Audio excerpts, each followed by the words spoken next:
अस्सलाम वालेकुम एवरीवन। उम्मीद कयां थो सभु ख़ैरियत सां हूंदा। सेल साइकिल तव्हांखे मां अपलोड करे छॾियो हुयो लेक्चर पंहिंजो वो यूट्यूब ते।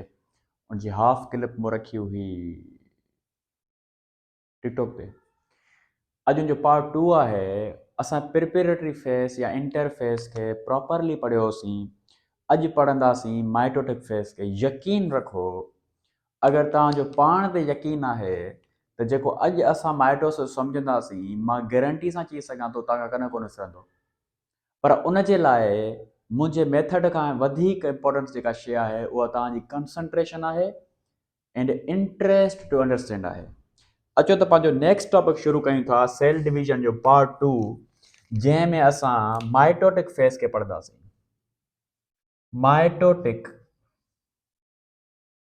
फेस इंटरफेस सम्झी विया हुआसीं त उन में सेल पंहिंजो पाण खे प्रिपेयर करे पियो फॉर डिवीजन। हाणे जेकी उहा प्रिपेरेशन कई आहे 23 कलाकनि जी, उहा सॼी प्रिपेरेशन अॼु उहा यूटिलाइज़ कंदो। सम्झो त अॼु उन प्रिपेरेशन जो एग्ज़ाम थींदो, पेपर थींदो। माइटोटिक फेस में ॿ शयूं ईंदियूं आहिनि। हिकिड़ो ईंदो आहे माइटोसिस, ॿियो ईंदो आहे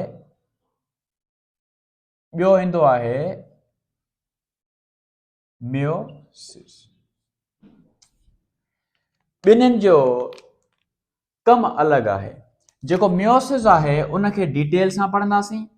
मियोसिस में छा थींदो आहे? मियोसिस खे ॿियो नालो ॾिबो आहे रिडक्शन फेस। छा पुट? Reduction face. रिडक्शन उन करे छो जो 46 नंबर ऑफ क्रोमोसोम्स एन हेप्लॉइड में कन्वर्ट थी वेंदा आहिनि ऐं उहे अॻिते इहे हेप्लॉइड वरी छा में कन्वर्ट थी वेंदा आहिनि?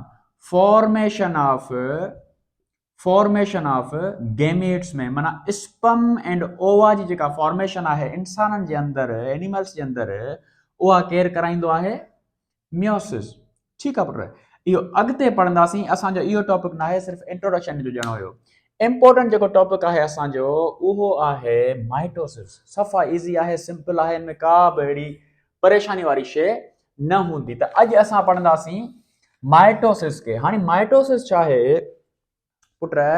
माइटोसिस खे अगरि मां सिंपल डिफाइन कयां त माइटोसिस खे फर्दर ॿिनि हिसनि में डिवाइड कयो वियो आहे। हिकिड़ो आहे कैरियो काइनेसिस ऐं ॿियो आहे साइटोकाइनेसिस। इहे ॿ वरी अलॻि फेज़ आहिनि जेके माइटोसिस जा फेज़ आहिनि। इन में छा थींदो आहे? वर्ड कैरियो निकितल आहे न्यूक्लियस मां। बायोलॉजी जी लैंग्वेज में न्यूक्लियस खे चइबो आहे कैरियो। ठीकु आहे। ऐं काइनेसिस जो मतिलबु आहे तोड़ फोड़। त उहो प्रोसेस जंहिंमें न्यूक्लियस जी तोड़ फोड़ थिए उनखे छा चइबो? Karyokinesis. त हिन में छा थींदी? न्यूक्लियस जी ब्रेक डाउन थींदो, न्यूक्लियस जी तोड़ फोड़ थींदी, न्यूक्लियस जी डिवीजन थींदी। छा थींदी? डिवीजन ऑफ न्यूक्लियस या break down of nucleus is known as karyokinesis. हाणे साइटो वर्ड आहे साइटोप्लाज्म, सेल मां वरितो। ठीकु आहे बाबा। त साइटोकाइनेसिस में छा जी डिवीजन थींदी? Division of cytoplasm. हिन में साइटोप्लाज्म जी डिवीजन थींदी। जंहिं में न्यूक्लियस जी डिवीजन थिए, तोड़ फोड़ थिए, उनखे छा चइबो? कैरियोकाइनेसिस। जंहिं में साइटोप्लाज्म डिवाइड थिए उनखे छा चइबो? साइटोकाइनेसिस। पुट यादि रहे, मुंझाइण जे लाइ पुछियो वेंदो आहे त माइटोसिस में पहिरियां कहिड़ी शइ थींदी आहे?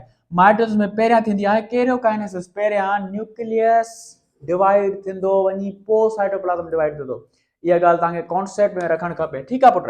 हाणे कैरियोकाइनेसिस खे फर्दर 4 फेसिस में डिवाइड कयो वियो आहे। कैरियोकाइनेसिस खे फर्दर घणनि फेसिस में डिवाइड कयो वियो आहे? 4 फेसिस में।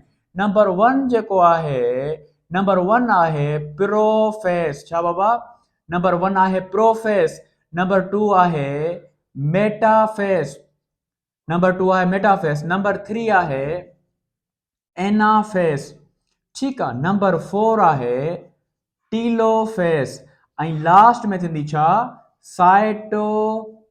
साइटोकाइनेसिस। इन हिकड़ी शइ खे डायग्रामेटिकली एक्सप्लेन कंदासीं। यकीन रखो, सॼी उमिरि तव्हांखे माइटोसिस यादि रहंदी बाबा। ठीकु आहे, हाणे सभ खां पहिरियां ईंदासीं प्रोफेस में। अगरि मां हिकिड़ो सेल ठाहियां ऐं उन जे अंदरि ठाहियां न्यूक्लियस। ठीकु आहे पुट, हीउ हिकिड़ो सेल आहे ऐं इन जे अंदरि हीउ न्यूक्लियस आहे। हाणे जेको प्रोफेस आहे, इन प्रोफेस खे ॿिनि शयुनि में डिफाइन कयो वियो आहे। हिकिड़ो हूंदो आहे अर्ली प्रोफेस, ॿियो हूंदो आहे लेट प्रोफेस। अर्ली प्रोफेस में छा थींदो, हिन जे अंदरि क्रोमेटिन मटीरियल पियो हूंदो, मिड़ेई ज़िगज़ैग मिनट्स में इरेग्युलर पोजिशन में क्रोमेटिन मटीरियल पियो हूंदो। उहो क्रोमेटिन मटीरियल छा कंदो, कंडेंस थींदो। कंडेंस जो मतिलबु आहे हिकु सीक्वेंस में ईंदो, विज़िएबल थींदो, थोरो ज़ाहिर थींदो। जॾहिं क्रोमेटिन मटीरियल थोरो विज़िएबल थिए, ज़ाहिर थिए, हिकिड़ी पर्टिकुलर सीक्वेंस में अचे, उनखे हिकिड़ो अल्फाज़ ॾिनो वेंदो आहे कंडेंस। त कंडेंस जो मतिलबु छा आहे, क्रोमोसोम्स या क्रोमेटिन मटीरियल थोरा ज़ाहिर थींदा आहिनि, विज़िएबल आहिनि, हिकिड़े पर्टिकुलर शेप या पोजिशन में अचनि। त पर्टिकुलर शेप या पोजिशन में क्रोमोसोम्स या क्रोमेटिन मटीरियल कहिड़े फेज़ में अचनि था, प्रोफेज। कहिड़े, प्रोफेज जे अर्ली फेज़ में। त क्रोमेटिन मटीरियल हिते लिखांसि थो, क्रोमेटिन मटीरियल कंडेंस्ड, माना थोड़ा विजिबल थिया आहिनि, थोड़ा ज़ाहिर थिया आहिनि। कहिड़े फेस में, हीअ आहे अर्ली प्रोफेस में। पुट अर्ली प्रोफेस में एंट्री में क्वेश्चन ईअं ईंदा आहिनि त अर्ली प्रोफेस में छा थियो आहे, ठीकु आहे, लेट प्रोफेस में छा थियो आहे। त इन करे मां थोरो डिटेल सां ॻाल्हाईंदुसि, बायोलॉजी जी लैंग्वेज में ॻाल्हाईंदासीं। त अर्ली प्रोफेस में छा थियो, क्रोमेटिन मटीरियल कंडेंस थिया, क्रोमोसोम्स तव्हांजा कंडेंस थोड़ा विजिबल थिया, लाइटली विजिबल थिया, एॾा न माना ज़ाहिर थियण जी उन्हनि जी साइन ईंदो। बाबा हाणे असां थोरा विजिबल थियूं था, ठीकु आहे। जॾहिं जेका शइ थोरी विजिबल थी हुनखे छा चइबो आहे, कंडेंस चइबो आहे। हाणे लेट प्रोफेस में छा थींदो, आहिस्ता आहिस्ता न्यूक्लियर मेम्ब्रेन छा थींदी वेंदी, डिसअपियर थींदी वेंदी। न्यूक्लियर मेम्ब्रेन छा थींदी, डिसअपियर थी वेंदी। सर न्यूक्लियर मेम्ब्रेन डिसअपियर छो थी थिए पुट, डिसअपियर उन करे थिए थी जो सेल डिवाइड थिए पियो, सेल जे अंदरि डिवीजन जो फेस स्टार्ट थी वियो आहे। ऐं जॾहिं असां कंहिं शइ खे डिवाइड कंदा आहियूं, उनजे हिसनि खे अलॻि कंदा आहियूं, उनजी शयुनि खे हिक ॿिए सां जुदा कंदा आहियूं, जीअं असां प्रॉपर पोज़ीशन ते पहुची सघूं, प्रॉपर असां रेप्लिकेशन कराए सघूं। त लेट प्रोफेस में छा थियो, लेट प्रोफेस में थियो nuclear membrane disappear. Nuclear membrane छा थी वई, डिसअपियर थी वई। Apart from that nucleolus also start disappearing. nucleolus already disappearing थियण लॻो आहे। nucleolus छा है बाबा, फैक्ट्री ऑफ राइबोसोम्स आहे। त लेट प्रोफेस में हिकिड़ो थियो तव्हांजो न्यूक्लियर मेम्ब्रेन डिसअपियर थी वई, उन सां गॾो गॾु नॉन मेम्ब्रेस बाउंड जेको ऑर्गेनल आहे न्यूक्लियस, उहो बि डिसअपियर थी वियो। अपार्ट फ्रॉम दैट हिकिड़ा स्ट्रक्चर ज़ाहिर थी वेंदा आहिनि साइडुनि खां, सिलेंड्रिकल टाइप जा स्ट्रक्चर जेके आहिनि उहे ज़ाहिर थी वेंदा, उनखे चइबो आहे सेंट्रियोसोम्स या सेंट्रियोल। अच्छा, सेंट्रियोल ऐं सेंट्रोसोम्स में छा फ़र्क़ु आहे, जंहिं जॻह ते इहे मौजूदु हूंदा आहिनि उनखे चइबो आहे सेंट्रोसोम्स। छा, सेंट्रोसोम्स छा हूंदा आहिनि, a place where centrioles are present. हाणे हिते जिथे ही मौजूदु आहिनि सर्किल में, उनखे चइबो आहे सेंट्रोसोम, ऐं जेके पार्टिकल्स उन ते मौजूदु आहिनि उनखे चइबो आहे सेंट्रियोल। त जंहिं जॻह ते सेंट्रियोल मौजूदु हुजनि उनखे चइबो आहे सेंट्रोसोम्स। यादि रहे तव्हांजे लेट प्रोफेस में फॉर्मेशन ऑफ सेंट्रियोल्स थींदी आहे, माना उहे विजिबल थी वेंदा आहिनि, ठीकु आहे। अपोजिट पोल्स ते चई सघो था त तव्हांजा इहे लेट प्रोफेस में बि हलिया वेंदा आहिनि। त इहो तव्हांजो हुयो हिकिड़ो प्रोफेस, सिर्फ़ु कैरियोकाइनेसिस जो हिसो 1 जेके चइबो आहे प्रोफेस। त असां छा पढ़ियोसीं, प्रोफेस जे अंदरि जेको अर्ली प्रोफेस आहे, सभ खां पहिरियां उनजे अंदरि क्रोमोसोम्स कंडेंस थिया, विजिबल थिया थोड़ा। पोइ वरी लेट प्रोफेस आयो। लेट प्रोफेस में छा थियो, न्यूक्लियर मेम्ब्रेन डिसअपियर थियण लॻी, न्यूक्लियस डिसअपियर थियण लॻो, सेंट्रियोल्स फॉर्मेशन थी, सेंट्रियोल्स ज़ाहिर थिया। मोस्टली जेके सेल जा जेके ऑर्गेनल्स आहिनि पुट, उहे बि डिसअपियर थियण स्टार्ट थींदा आहिनि। त हिन जे अंदरि सेल ऑर्गेनल्स बि छा कंदा आहिनि, डिसअपियर थींदा आहिनि। त प्रोफेस, लेट प्रोफेस में छा थियो ॿियो, डिसअपियरेंस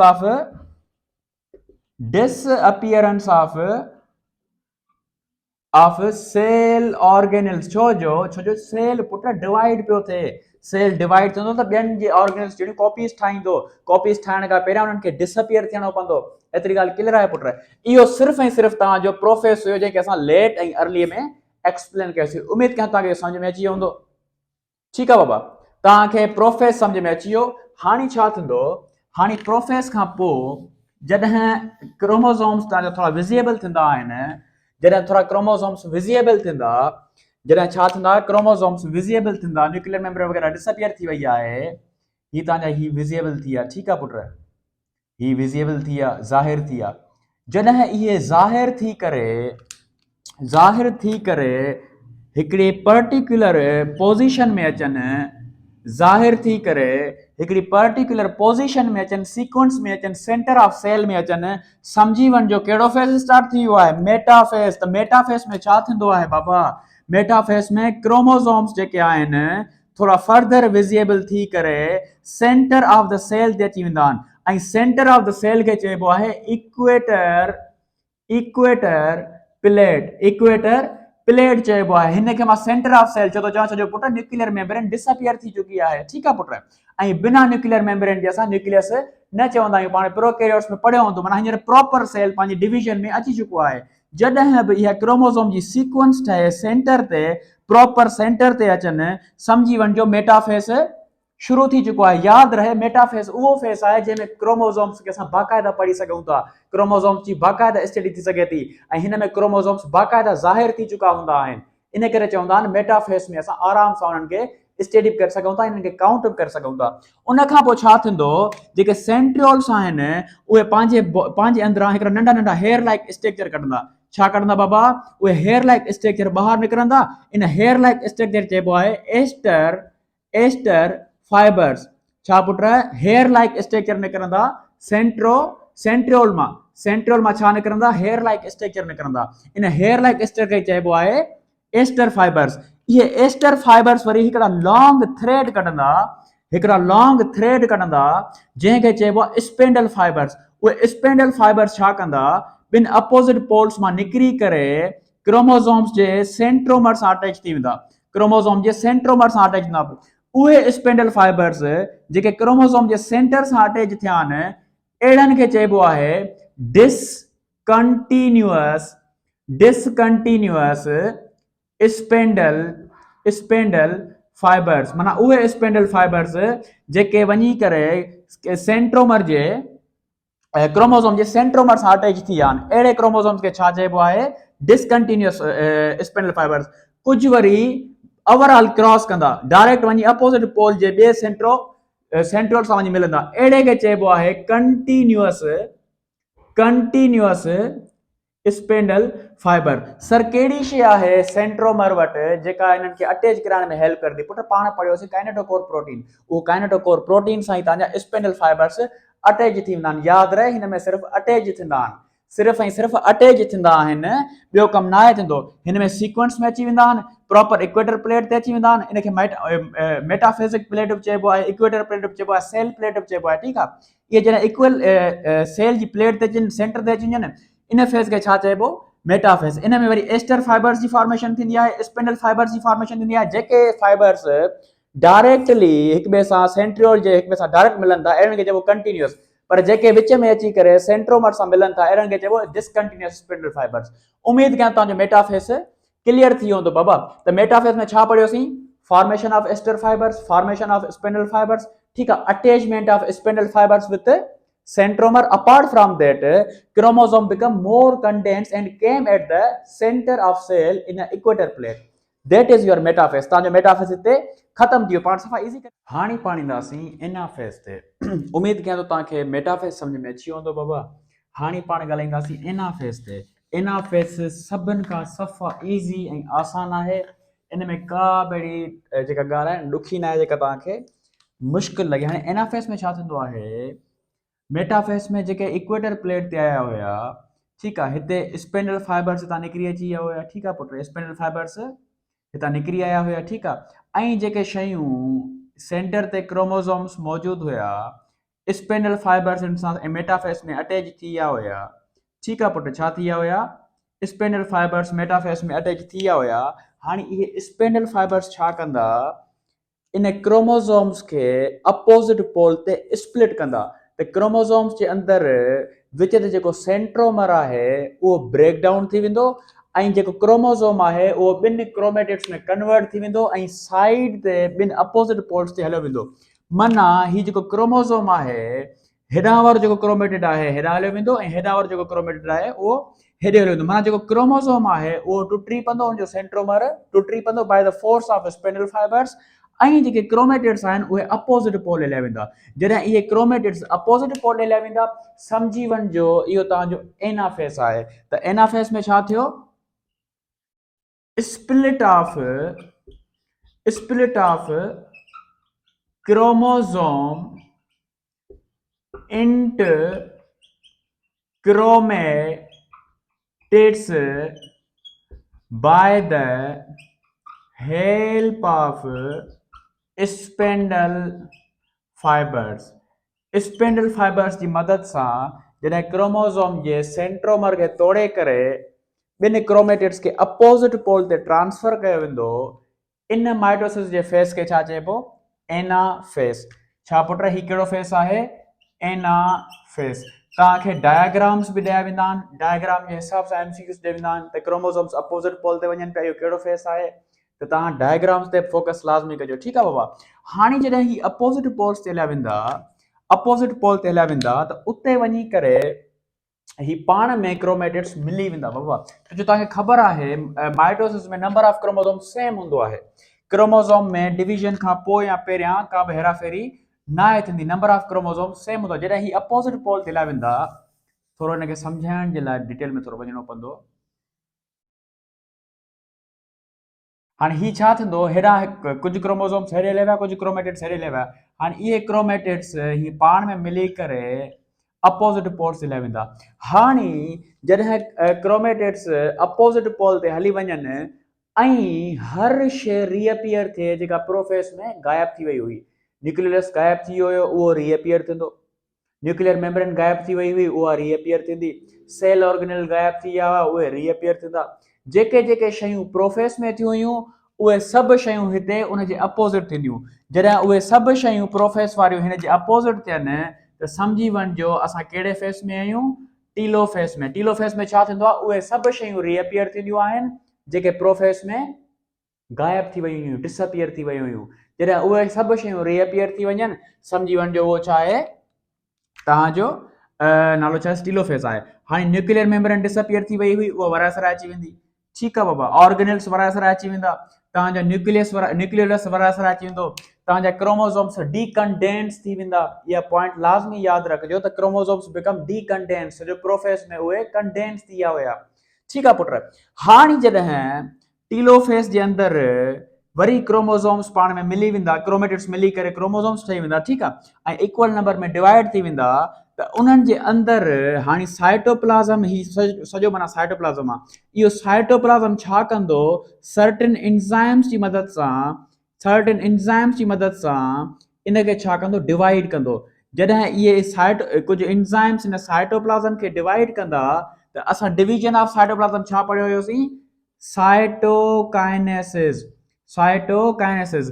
त टीलोफेस खां पोइ जेको फेस स्टार्ट थी वेंदो आहे उनखे चइबो आहे साइटोकाइनेसिस। टीलोफेस खां पोइ साइटोप्लाज़म जी डिवीजन थींदी आहे ऐं पोइ तव्हांजा ॿ daughter cells same number of chromosomes सां ठहंदा आहिनि। इहो सॼो तव्हांजो माइटोसिस हुयो। उमेद कयां थो तव्हांखे सम्झ में अची वियो हूंदो। सफ़ा ईज़ी आहे, हिन में का बि ॻाल्हि परेशानी जी न आहे। पंहिंजी दुआउनि में यादि रखिजो ऐं का ग़लती थी हुजे माज़रत। पंहिंजो ख़्यालु रखिजो। अल्लाह हाफ़िज़।